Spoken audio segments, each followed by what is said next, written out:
มาแล้วจ้า Tenda AC7 รุ่น AC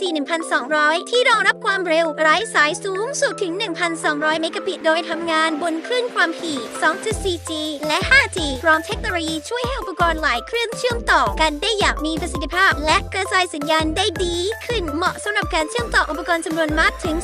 15-20 เครื่อง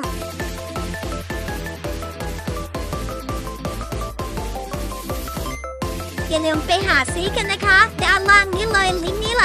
หลายตามมาเลยจ้า